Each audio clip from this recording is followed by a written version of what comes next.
E você? Conta Sim. um pouquinho da sua história. Ah, minha história é muito antiga, né, Paula? Não Conta tem rapidinho pra muita... gente. Tá? Rapidinho, eu me formei pela Souza Marques, né? Eu tive a mesma dificuldade que você. Eu não era o Ai, graças a Deus. brilhante Nota A. aluno do terceiro grau, né? Então, para beliscar E a gente fez uma... colégios Porque bons, sempre, né? Santo Agostinho. sempre foi o Monte Olimpo, né? Você queria entrar para uma UERJ, uma Pública. UFRJ, Sim, eu sofri ok. muito. Mas fiz uma boa faculdade, tive uma boa formação. Acho que a formação teórica hoje, todas as faculdades, estou incluindo as privadas juntas, estão muito boas. Mas eu acho que o médico curso deu uma nivelada hoje, Tá, tá? pode ser. Deu. Mas assim, eu acho que o nível tá bom. Embora eu ouça toda hora os antigos falar, né, tem muita faculdade, eles saem da faculdade sem saber nada. Eu não vejo dessa forma. Eu acho que o modelo é totalmente diferente do currículo, né? Os currículos estão se adaptando. Burocraticamente, a gente não pode Então, também exatamente. acompanhar Então, médicos sem ter toda uma eu me norma. lembro que no segundo ano eu já estava fazendo cesariana, É. entrando em cesariana. A né? gente não eu quero pode. dizer aqui que naquela Na época, a época. gente está falando de 30 e tantos anos atrás, isso era uma prática comum.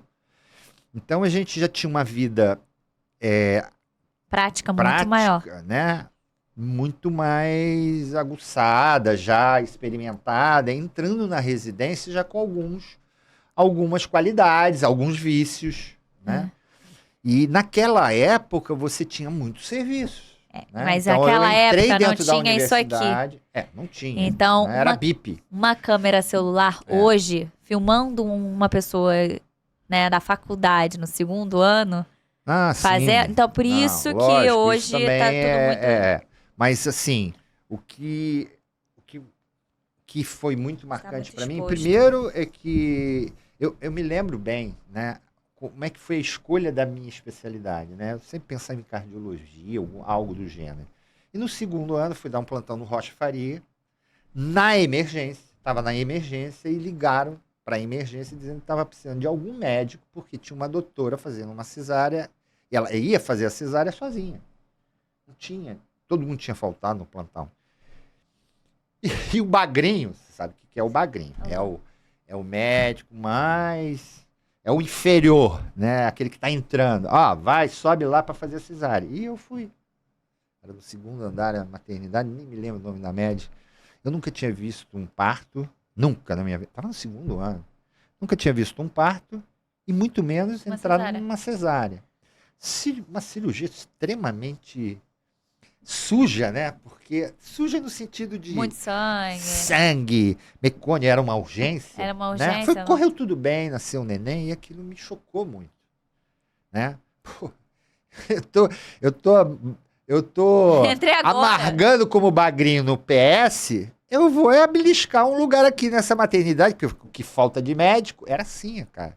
E aí comecei. Então comecei, obviamente, na obstetrícia, onde tem um mercado para os bagrinhos, para os iniciantes, naquela época. Para tocar em cirurgia. Então você tinha vários níveis, né? Aquele que era do segundo ano, do terceiro ano. E a gente tinha hierarquia também. Até chegar, isso antes de se formar.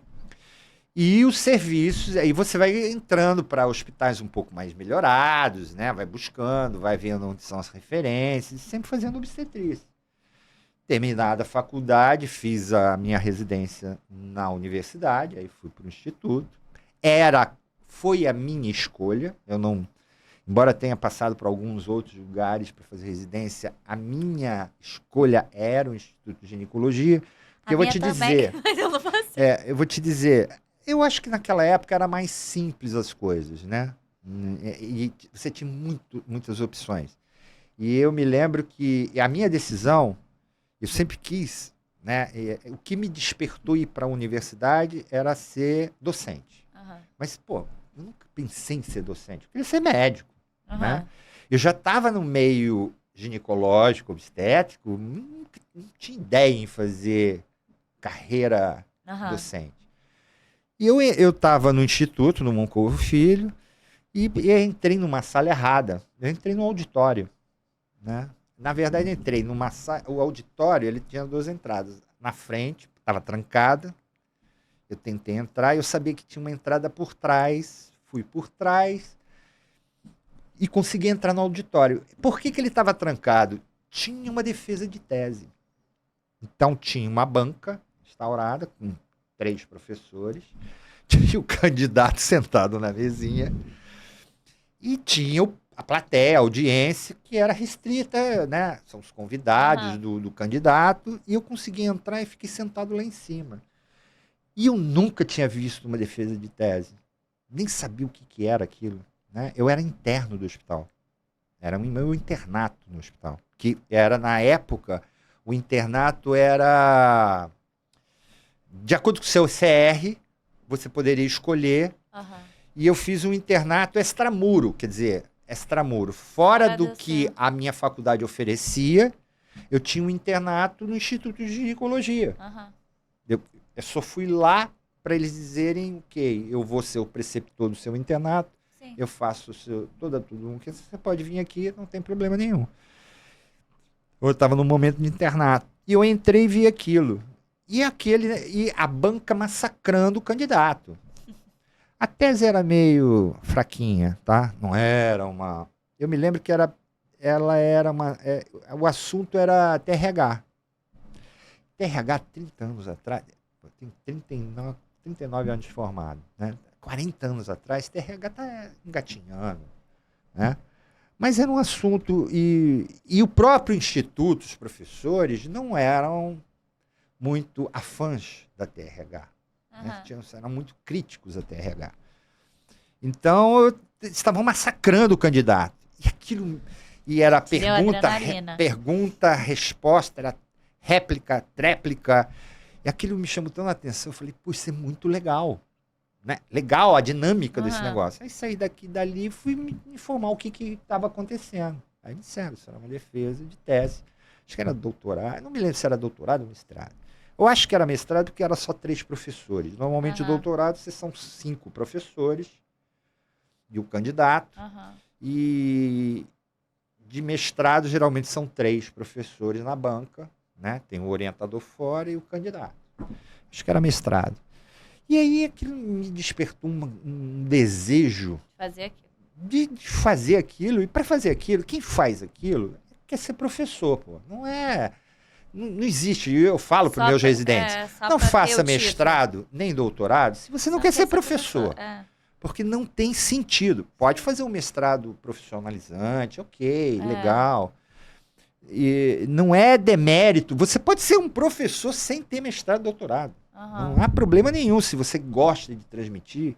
Mas, assim, é muito árdua essa dedicação com mestrado e doutorado. Eu posso dizer isso porque eu fui até a livre docência. Então, foi aquilo que me chamou a atenção. E dali eu nunca mais saí. Porque aonde tinha mestrado e doutorado, no Rio de Janeiro, né, tinha alguns lugares, a Fiocruz tinha um, mas... Em ginecologia, Instituto de Ginecologia da UFRJ. Então, ali, eu tracei a minha trajetória ali, no meu internato. Então, eu tinha que entrar na minha residência, lá.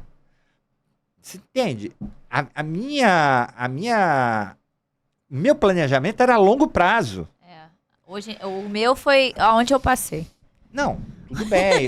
Eu acho que se eu não passasse, eu talvez continuaria tentando em algum outro lugar. E eu acho que não há nenhum problema em não passar. Ok, você pode não passar ali, você vai tentar, mas as minhas gerações, a minha geração era muito ligada na coisa a longo prazo, médio e longo prazo. Sim. Não era instantâneo. Sim. Né? A gente nem estava Então eu fiz entrando ali, terminei a residência, e a residência era o preparatório para o mestrado. A gente já saía, e eu sempre costumo dizer isso não ninguém me tira essa conclusão, né? Numa turma de mestrado, 20% vai ser professores, vão terminar, vão defender tese. Outros não. Porque, entende, o cara faz só para ficar um pouco mais tempo no hospital, para ficar naquele meio, um meio mais acadêmico, né? Mas não defende. Às vezes não defende a tese. Então, assim, não precisa, né? Se você quer ser realmente professor, ok, aí vai em frente. Então aí eu fiz o meu mestrado, fiz o meu doutorado na mesma instituição, sempre com a mesma bolsa, com as mesmas dificuldades. Então isso você vai aprendendo que também você se dedica muito, tem muito pouco retorno. O teu retorno é muito emocional, é muito pessoal, É de prazer. é prazer, né? O retorno Não é financeiro hoje financeira. no meio docente é em qualquer nível, seja o nível mais simples, né, o fundamental, não há reconhecimento.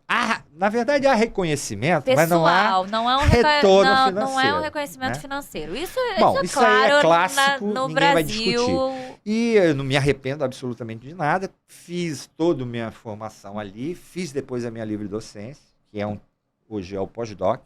Então você faz o pós-graduação lato sensu, que é a residência, depois o stricto sensu, mestrado, doutorado, pós-doc, livre docência. Então você se especializa por um momento de ensino. E eu fiz o concurso para a UFRJ para professor, porque hoje todo mundo é professor. Né? Eu costumo dizer, Luxemburgo é professor, né? O Sampaoli é o professor, o Tite é professor. Professor de quê?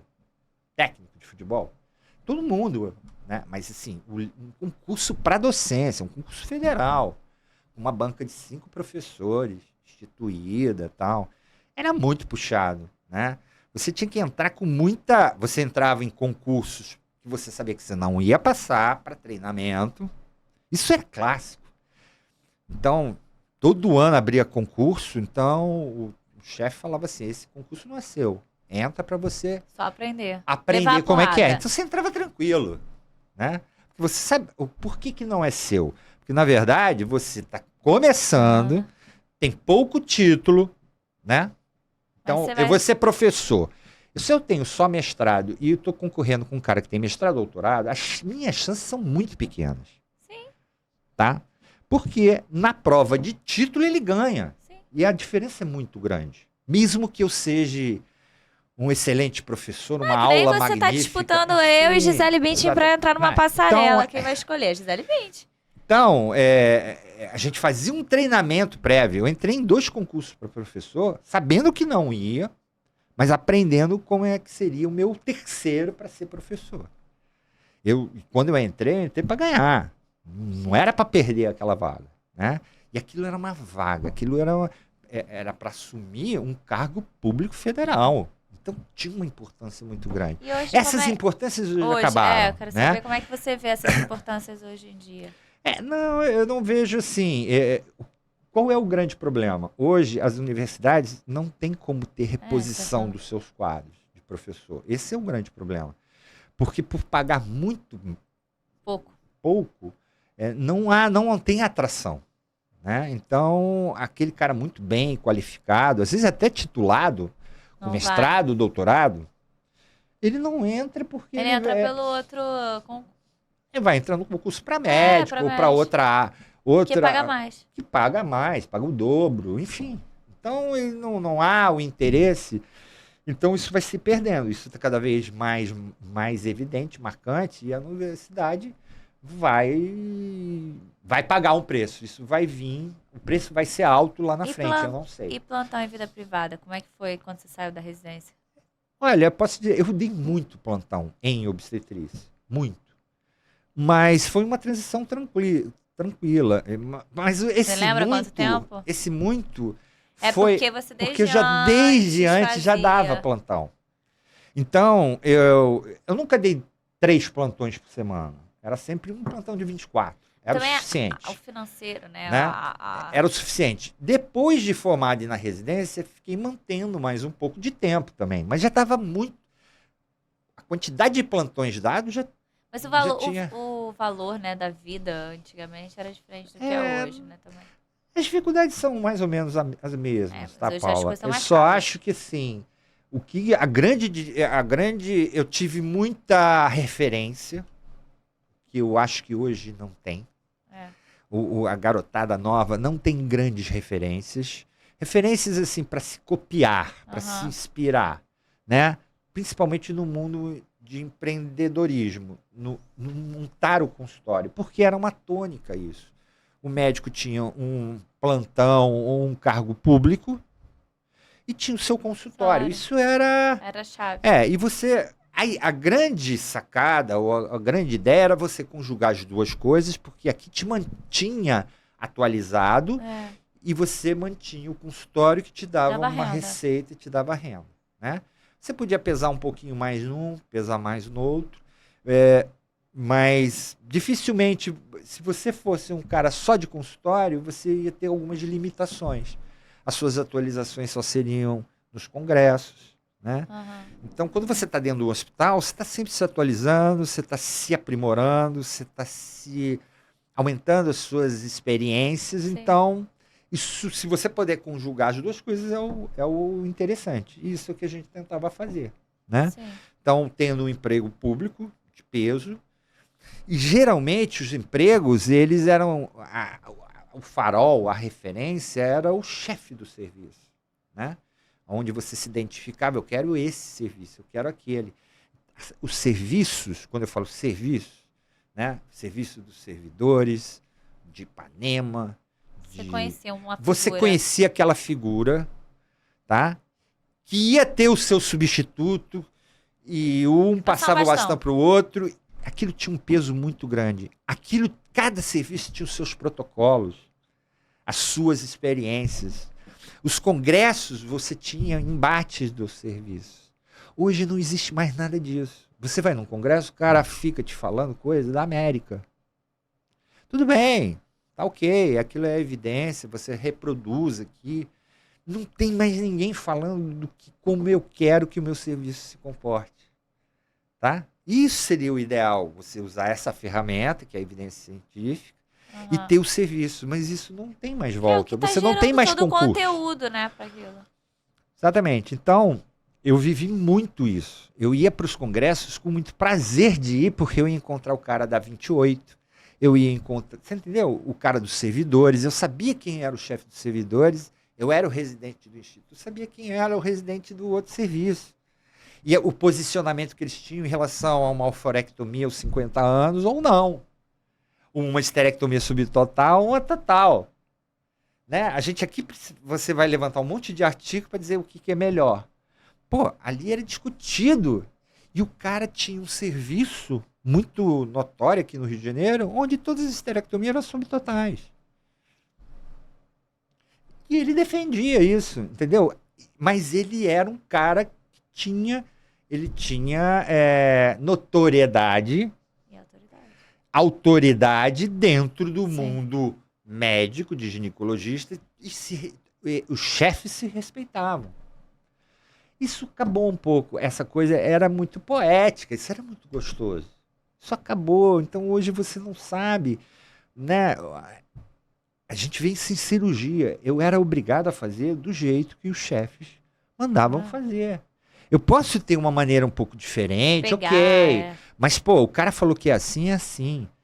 Hoje não, sabe? Hoje o cara vai, não, assim dá. Assim dá. Aí assim, mas o outro faz assim. Cara, não tem. É tudo meio que... E você vai se adaptando a isso. Você tem que ser resiliente, porque você está envelhecendo, está vendo as gerações chegarem. Algumas coisas são muito boas, modernas. O celular melhorou muito. A forma de comunicação é excelente, né? Poxa, você pode resolver tudo num zap, né? Com a tua enfermaria. Mas também você pode fazer uma grande besteira, né? Porque você bota uma coisa no zap, é um telefone sem fio. Aquilo ali vai pra Aquilo ali Marte. não tem sentido ser discutido ali. Então, você vê coisas muito positivas, muito negativas. Eu acho que a galera nova... os serviços hoje, dessa maneira que eu estou lhe falando, tem pouca expectativa de entrada de novos preceptores que vão ser... as pessoas que vão ensinar esses novos ginecologistas. Então, cada vez vai tendo uma escassez. Você acha que nos outros serviços tem ainda? Tem, sempre vai ter. Sempre vai ter aquele cara... Mas você acha que tá igual na ginecologia obstetrícia? Como assim? Tá se perdendo igual... Em todos. Se você for falar, porque é a maneira de lidar com a medicina moderna. E como é que é a sua vida privada? Hoje. Assim, eu me dediquei, se eu tivesse que dar um conselho hoje, eu falaria para o jovem, dose bem a mão entre Você vida deu muito pela privada vida e acadêmica ou acadêmica. pública, né? Deu a vida pela acadêmica. Eu dei muito, mas é porque a competição era muito grande, então eu tinha que ter uma dedicação muito grande. O que é dedicação muito grande? Eu tinha que primeiro, chegar mais cedo que qualquer um, para todo mundo, para o meu chefe me ver, porque eu era o escolhido. Eu tinha que ser escolhido pelo chefe, por aquele professor. E para eu ser escolhido, eu tenho que ser bem visto. Então, você começa a se dedicar muito mais. Então, eu cansei de marcar consulta para poder fazer coisas para o hospital. Né? Então, hoje, não precisa tanto isso. Não vai ter tanta gente te olhando. Não vai. Os professores estão acabando. Então, para que você vai ter essa... É por isso que você falou, não tem ninguém mais se desdobrando. Né? Dosa a mão. Então, assim, hoje eu tenho muito menos cliente que a minha esposa, que se dedicou muito à vida de consultório. Sim. Né? Então, depois de uma pandemia, quando volta, a dificuldade para mim em manter uma clientela é muito mais difícil do que uma pessoa que tinha muita clientela. Então, dosar a mão nesse sentido, né? Mesmo que ame um plantão, uma vida acadêmica, não, tem que dosar a mão dosa, sempre pensando, não coloca tudo os ovos num lugar só. Por outro lado, por exemplo, tomando o exemplo dela, ela sempre teve uma vida privada muito cheia, muita clientela. Mas eu sinto nela, ela nunca se relacionou muito em hospital. Atualização. Embora vá a muitos hospitais, porque está sempre muito sozinho. Quando você se dedica ao consultório, você fica muito sozinho.